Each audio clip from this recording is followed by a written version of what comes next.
Bienvenidos y bienvenidas a esta inmersión profunda. Hoy vamos a analizar un momento súper convulso para Bitcoin. Estamos a mediados de agosto de 2025. Mucha tensión en el mercado. Efectivamente.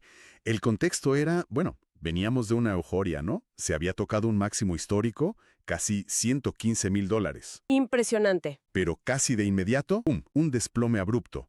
Y la incertidumbre, pues, se sentía en el aire. Totalmente. Y para entender esa atmósfera, qué decían los gráficos, qué estrategias se manejaban, vamos a revisar análisis técnicos muy específicos, del 21, 25 y 26 de agosto de 2025. Así es. La base que tenemos es contenido que viene del canal de YouTube de Jesús Navarrete. Y un detalle interesante, la propia fuente dice que usó inteligencia artificial para resumir parte de estos análisis. Mira, qué curioso. Le añade como otra capa, ¿no? Sí, algo a tener en cuenta. Entonces, el objetivo hoy es desglosar estas como radiografías técnicas de un mercado súper volátil. Vamos a reconstruir un poco el sentimiento, identificar señales claves según esta fuente, claro, y entender las estrategias que se proponían. Exacto. Casi como si estuviéramos en un seminario, ¿no? Un caso práctico de análisis técnico en vivo y en directo. Exacto, un estudio intensivo, ver cómo se aplican los conceptos técnicos en un entorno real, complejo y sobre todo muy rápido. Pensemos en esto como una disección de cómo se toman decisiones bajo presión. Perfecto. Pues entremos en materia. Empecemos por el 21 de agosto, justo después de esa primera gran caída. ¿Cuál era el diagnóstico? El primer diagnóstico. Unos días antes, el 14 de agosto, se había rozado ese pico, los $114,531. Pero ojo, incluso ahí arriba, el análisis ya veía señales tempranas de agotamiento. Ah, sí. ¿Cómo cuáles? ¿Qué se observaba en los gráficos? Por ejemplo, mencionaba que el precio estaba muy pegado a la banda superior de Bollinger. Ok, las bandas de volatilidad. Exacto. Y estar ahí pegado arriba puede sugerir que la subida está como sobreextendida, ¿sabes? Como un elástico que está a punto de volver. Además, había patrones de velas japonesas que ya apuntaban a una corrección. Velas. Entiendo. Y entonces vino lo que la fuente llama un error histórico, el catalizador de la caída. ¿A qué se refería con eso? Pues, según esta interpretación, fue una combinación de cosas. Primero, unas noticias que se atribuyeron al secretario del Tesoro de Estados Unidos, Ajá.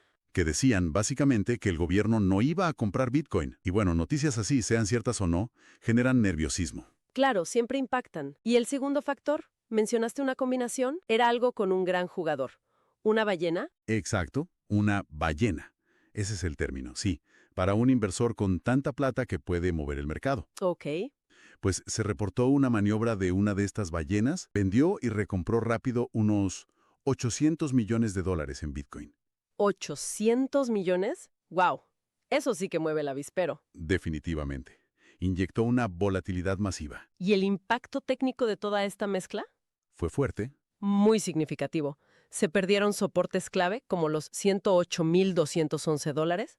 Pero el golpe más duro, según este análisis, fue la ruptura de la EMA 200 diaria. La media móvil exponencial de 200 días. Esa es una referencia crucial para la tendencia a largo plazo, ¿verdad? Para muchos analistas. Precisamente, la EMA 200 como que suaviza el ruido diario y te da una idea de la tendencia más estructural. Perderla hacia abajo es una señal potente. Sugiere un posible cambio de tendencia general, de alcista a bajista. Claro, lo que antes era un piso, un soporte, ahora se puede volver un techo, una resistencia. Exacto. Es como quitar una viga maestra del edificio. Un cambio importante. Pero antes de que esa caída se consolidara, ¿hubo algún intento de rebote? Mencionaste algo de una vela inteligente el 18 de agosto. Sí, el análisis interpretaba una vela diaria que tuvo una subida fuerte durante esa caída inicial, como una posible compra institucional. Ah, como si los grandes hubieran dicho, ¡upa! Oportunidad de comprar barato. Algo así, como si hubieran aprovechado esa primera bajada para acumular posiciones. Interesante. Y aquí la fuente mete un concepto propio, la ley acordeón. ¿Nos puedes explicar esa metáfora? Suena curiosa. Sí, es una analogía que usa este analista para describir un patrón que observa. Después de una expansión muy rápida del precio, como cuando estiras un acordeón, el mercado tiende a contraerse bruscamente, como cuando lo cierras. Entiendo. La duda el 21 de agosto era, ¿esta caída es solo esa contracción, digamos, fisiológica, antes de seguir subiendo, o es el inicio de algo más serio? Y por lo que dices, el análisis de ese día se inclinaba más bien por lo segundo, ¿no?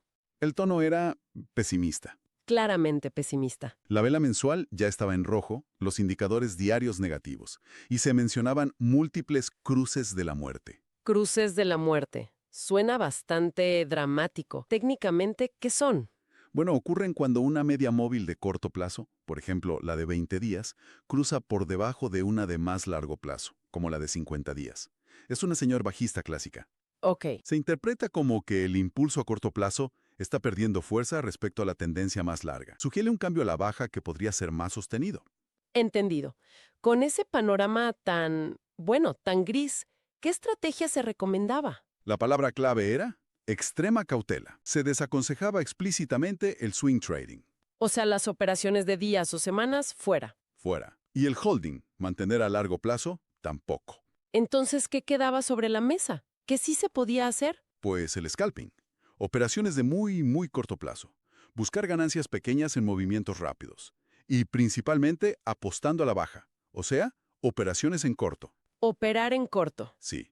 El análisis señalaba resistencias en niveles de meses anteriores, y el soporte principal a vigilar era esa EMA 200 diaria que se había perdido, que andaba por los $105,830. Básicamente, moverse rápido, con objetivos chicos y con cuidado. Scalping y prudencia. Pero mencionaste que el análisis también metió una perspectiva a largo plazo sobre Bitcoin que era bastante provocadora. Sí, muy disruptiva para ese momento. Planteaba la posibilidad, ojo, de que Bitcoin pudiera perder relevancia en el futuro frente a otros activos digitales. ¿Cómo? ¿Por qué? Por la posible aparición de métodos de producción, así lo llamaba, más eficientes o más baratos. O sea, cuestionaba la hegemonía futura de Bitcoin. ¡Wow! Sugerir la obsolescencia relativa de Bitcoin en pleno 2025 es una postura fuerte, ¿eh? Muy fuerte. Y esa era la justificación que daba la fuente para preferir el trading activo y cortoplacista, el scalping sobre el holding. Claro, tiene sentido. Si dudas del futuro a largo plazo, Exacto. Mejor centrarse en sacar beneficios de la volatilidad del momento, ¿no? una visión muy similar para ese 21 de agosto. Pasemos al día 25. Si el 21 fue el diagnóstico, el 25 suena a la aplicación práctica de esa visión bajista. ¿Cómo se tradujo eso en acciones concretas? Justo eso. El 25 fue la táctica en acción. El análisis detallaba una operación específica de venta en corto, como un ejemplo práctico paso a paso de cómo ejecutar esa estrategia bajista que se recomendaba. Casi una clase en medio del caos. A ver, cuéntanos, ¿cómo fue esa operación? ¿Cómo detectaron la entrada? ¿Cómo gestionaron la salida? La señal para entrar en corto para vender fue la ruptura hacia abajo de la EMA 50 en el gráfico de 15 minutos. Eso fue cerca de los $112,100. La EMA 50 en 15 minutos, más rápida que la diaria. Claro, más pegada al precio reciente, útil para el intradía. Romperla para abajo se interpretó como señal de venta. Y luego describe cómo fueron escalando la posición. Escalando, o sea, añadiendo más a la venta. Sí, añadiendo gradualmente mientras vigilaban gráficos todavía más rápidos, de 5 minutos, para confirmar que la caída seguía.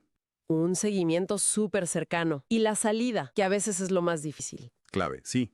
Explica que no cerraron la posición con la primera velita verde que apareció, la primera subida momentánea. Ajá. La interpretaron como una simple autocorrección técnica, un respiro normal. Esperaron a ver una señal de que el impulso bajista se agotaba y cerraron cuando el precio superó una pequeña resistencia que se había formado en esas pausas. Reportaron una ganancia de unos $2,300 en esa operación en particular. Muy metódico. ¿Y la estrategia general entonces seguía siendo la misma? ¿Aprovechar los rebotes para volver a vender? Correcto. La recomendación era, busca esas pequeñas subidas, esos repuntes, para volver a entrar en corto cuando el precio cruce de nuevo la EMA 50 de 15 minutos hacia abajo. La expectativa era que volviera a visitar la zona de mínimos recientes por los $109,000. Me llama la atención esa flexibilidad con los indicadores. Usar la EMA 200 diaria para el panorama general, pero la EMA 50 de 15 minutos para operar en el día. Ese es un punto central del enfoque que describe. Adaptar la herramienta al contexto. La media móvil que usas cambia según tu horizonte de tiempo y tu objetivo. Claro. La EMA 200 te da la tendencia grande, pero para hacer scalping intradía necesitas guías más sensibles, como la EMA 50 de 15 minutos, o incluso más rápidas, menciona la EMA 9 o la EMA 3, si la caída se acelera mucho. Y esto se conecta con algo que mencionaste antes, la secuencia Quero. ¿Qué era eso? Sí, la fuente describe esa secuencia como una cascada de cruces entre distintas medias móviles, que van como marcando o confirmando las distintas fases del ciclo bajista. Ok, como hitos en el camino hacia abajo. Algo así. Y siempre con el énfasis en confirmar las señales en varias temporalidades. Y sobre todo, disciplina. Mucha disciplina. Disciplina y seguir modelos operativos. Suena casi a ingeniería financiera. Totalmente. Se insiste mucho en seguir modelos ya definidos. La fuente dice que el analista usaba como 5 o 6 modelos distintos. Ajá. Y da un consejo interesante sobre la disciplina. Ver material formativo, videos y eso, a alta velocidad, para entrenar la mente a procesar información rápido. Mira tú, como un entrenamiento deportivo, pero para el trading. Exacto. Casi como preparar a un atleta. Impresionante el nivel de detalle. Bueno, llegamos al 26 de agosto. El día anterior se había tocado un mínimo cerca de los $108,700. ¿El panorama seguía igual de bajista o empezó a cambiar algo? Ahí se puso más complejo. Empezaron a aparecer señales contradictorias. ¿Ah, sí? ¿En qué sentido? Por un lado, algunas señales potencialmente alcistas a corto plazo. Un indicador llamado Parabolic SAR. Que busca puntos de giro, ¿no? Exacto. Mostraba una señal negativa, que venía de largo, pero empezaba a acercarse a la media móvil de 20 periodos. Eso podía sugerir un giro. Además, la vela diaria cerró en positivo, con un patrón tipo martillo, que a veces anticipa rebotes. Ok, indicios de un posible respiro al menos temporal, pero seguían ahí las señales bajistas de fondo. Sí, y eran muy relevantes. La EMA 20 diaria se estaba consolidando como una resistencia a corto plazo. Y lo más importante, se estaba confirmando en el gráfico diario el famoso cruce de la muerte. La EMA 20 cruzando por debajo de la EMA 50 en el diario. Exacto. Y eso reforzaba mucho la perspectiva bajista a mediano plazo. Claro, la confirmación del cruce diario pesa bastante, aunque haya señales de rebote en gráficos más chicos. Eso genera una tensión interesante en el mercado. Exacto. Una tensión entre distintos marcos de tiempo. Por eso, la expectativa inmediata del análisis para ese día era movimiento lateral, sideline, como dicen. O sea, que el precio se quedara quieto en un rango. Sí, atrapado. Estimaban un techo probable cerca de la EMA 50 diaria por los $114,400 y un suelo alrededor de los $111,300, como una pausa antes del siguiente movimiento fuerte. Y en medio de esa tensión, de ese posible lateral, surge una alerta crítica, algo relacionado con el cierre del mes de agosto. Así es. La fuente le da una importancia enorme a esto. Se centra en el cálculo del nivel de autocorrección mensual de agosto. Autocorrección mensual. ¿Puedes explicar ese concepto de forma sencilla?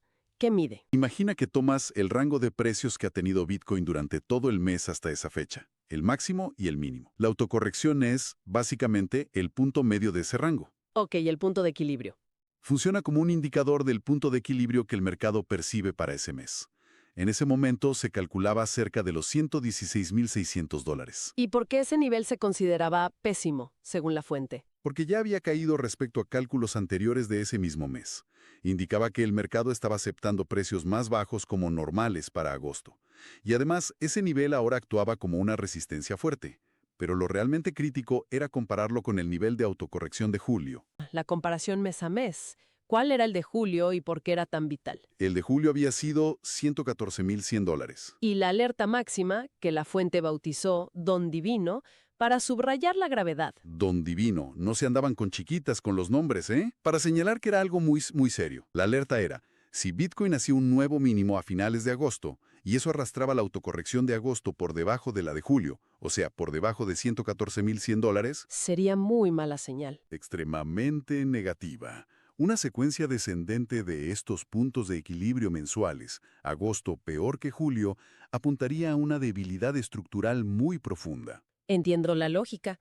Sería como que el mercado va aceptando mes a mes niveles de equilibrio cada vez más bajos. ¿Y qué implicaba esto para septiembre? La predicción base era que septiembre también tendría una vela mensual negativa, probablemente limitada por ese techo de $116,600. pero el escenario realmente temido al que llamaron punto mortal. Otro nombre de impacto. Era si en septiembre la autocorrección de ese mes caía por debajo de la de agosto y además por debajo de la de julio. Una triple caída. Esa triple caída consecutiva se consideraba mortal para la tendencia alcista que venía de antes.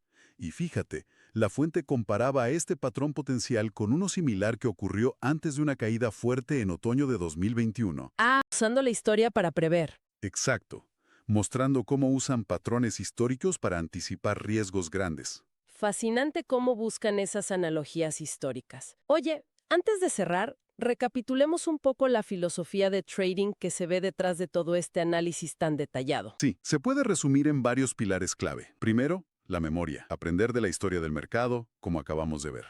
Segundo, la disciplina, seguir las reglas de tu sistema sí o sí. Tercero, la especialización, enfocarse en dominar un método concreto. La fuente usa una anécdota curiosa, la del patito feo. ¿El patito feo? Sí, como sentirse diferente al resto, pero mantenerse enfocado en lo suyo. Entiendo. Y los pilares más, digamos, operativos. Bueno, seguir modelos operativos específicos, no operar por operar. Adaptabilidad. Saber elegir la herramienta correcta para cada momento del mercado. Identificar el desequilibrio del mercado, ahí entra el seguimiento de la autocorrección mensual, que mencionaban como parte de un séptimo modelo que estaban desarrollando. Y siempre, siempre, la formación continua. Repasar, estudiar. Muy completo. Demos una última pincelada técnica. ¿Cómo quedó la foto final en esos últimos días de agosto? El 27, el 28. Según esa recapitulación. Pues el panorama seguía complejo y en general bastante bajista, a pesar de algunas señales mixtas que confundían un poco. Ok. El Parabolic SAR, por ejemplo, giró a positivo el día 28. Podría sugerir un rebote corto, una primavera corta de 6-7 días, decían, pero lo veían como una señal débil por el contexto general. Estaba dentro de las bandas de Bollinger y cerca de la EMA 200. Se un rebote dentro de una estructura mayor que seguía mal. Exacto. Además, los cruces de la muerte estaban confirmadísimos. El diario 20 por debajo de 50 establecía un techo clave ahí en torno a los $114,300, justo la zona del cruce y también donde estaba la autocorrección de julio. Un nivel muy, muy importante. O sea, la estructura general seguía apuntando para abajo, claramente. Sí, además, el MACD, otro indicador de momento, estaba rotando en zona negativa, lo que contradecía un poco al SAR, y la señal compradora perfecta, según los criterios de la fuente, no se dio completa. ¿Qué faltaba? Pues, aunque el SAR rotó a positivo, el precio no estaba sobre la EMA 9 y la EMA 3 no estaba sobre la EMA 9. Pequeños detalles técnicos que para ellos indicaban que cualquier subida era probablemente solo un retroceso dentro de la tendencia bajista mayor.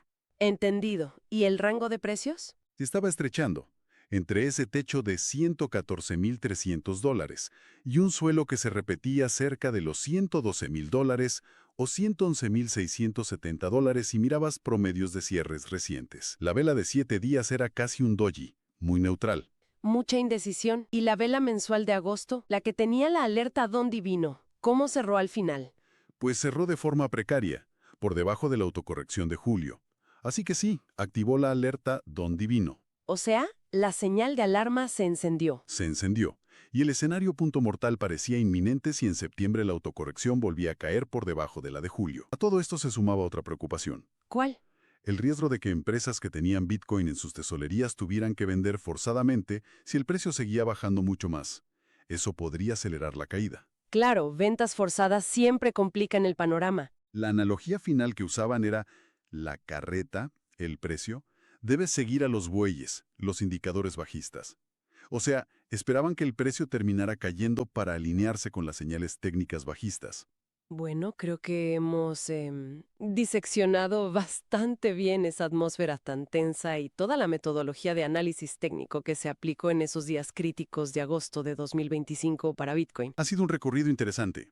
Desde el diagnóstico justo después de la caída, pasando por las tácticas bajistas, las alertas sobre niveles clave y la filosofía que había detrás. Es fascinante ver esa tensión constante, ¿no? Entre aplicar reglas técnicas de forma rigurosa y a la vez tener que interpretar y adaptarte a un mercado que, al final, puede ser impredecible. Un intento continuo de ponerle lógica y estructura a algo tan volátil. Y bueno, para cerrar, una reflexión final que me surge. Hemos visto un análisis que depende muchísimo de herramientas técnicas, algunas súper cortoplacistas. Sí, medias móviles, SAR, MACD, patrones. Son herramientas valiosas sin duda, pero la propia fuente admite que pueden fallar, ¿no? Sobre todo en momentos muy extremos. Ninguna es una bola de cristal. Exacto. Y eso me lleva a una pregunta interesante. Si estas herramientas técnicas tan detalladas, especialmente las de corto plazo, empezaran a fallar de forma sistemática o a dar señales muy contradictorias en ciertas fases del mercado, ¿qué podríamos inferir de eso? Buena pregunta. ¿Qué indicaría esa falta de fiabilidad? ¿Podría ser, paradójicamente, una especie de metaseñal? Una metaseñal. ¿Cómo? Sí, una señal sobre la naturaleza misma del mercado en ese momento. Quizás indicaría un nivel de caos, o una velocidad tan extrema, o incluso algún tipo de intervención externa, donde el análisis técnico tradicional tal como lo conocemos simplemente llega a sus límites, deja de funcionar como se espera. Y si ese fuera el caso, ¿qué harían los operadores? ¿Obligaría a depender más de la gestión pura del riesgo, olvidándose un poco de predecir cada movimiento? ¿O a buscar enfoques de análisis radicalmente diferentes, que quizás capturen mejor esa nueva dinámica del mercado? Es una cuestión profunda, sí. Cuando tus herramientas habituales empiezan a dar lecturas extrañas, ¿qué te dice eso del terreno que estás pisando? Definitivamente, algo para seguir pensando.